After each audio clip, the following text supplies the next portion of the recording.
school में बैठक चली समय प्रधान शिक्षकों आक्रमण एभली किसी अभावन घटना सामनाक आसी जाजपुर जिला बालीचंद्रपुर थाना कदमपाल गाँव बुढ़ी जगुलाई उच्च प्राथमिक विद्यालय प्रधान शिक्षक अक्षय कुमार जेना अध्यक्षतार स्कूल कमिटी बैठक चली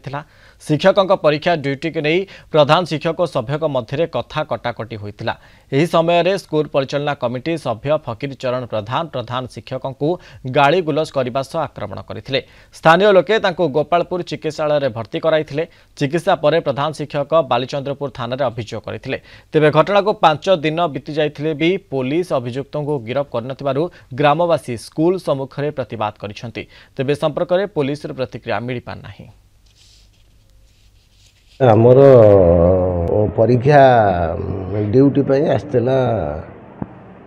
चिठी आसला से चिठी रे 3 जन का नाम मेंशन होता आमे प्रथम 2 जन को छाड़िया कथा होलु आमर जी कमिटी मेंबर जी थिले फकीर चरण प्रधान से हठात उत्त्यक्त होगी फोपड़ा फोपड़ी करके बाड़ाबाड़ी कले यही पूरा कहीं तुम क्या पचारिकी छाड़ीच आम पुलिस स्टेशन में जनइचु एबे राजनीतिक कंदल नहीं कि ये जो जिनस ये संपूर्ण भाव बहुत बड़ भूल कथा थाना अभियोग होती एपर्यंत आमर जो थाना अधिकारी अच्छा बालीचंद्रपुर आईआईसी सी आसिक तदंत कर जीवापर सी आसिक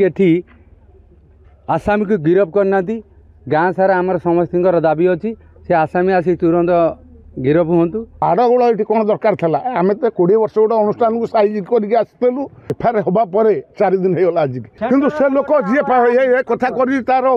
दंडनीय कराऊ आईन अनुसार प्रकृत न्याय मिलू आसाम में गिरफ हो आसाम के गिरफ्त करा जाऊ एवं शिक्षानुष्ठान महत्व को लक्ष्य करी ताकू ठीक आईन बाटर नवाई आम ये मीडिया भाई माध्यम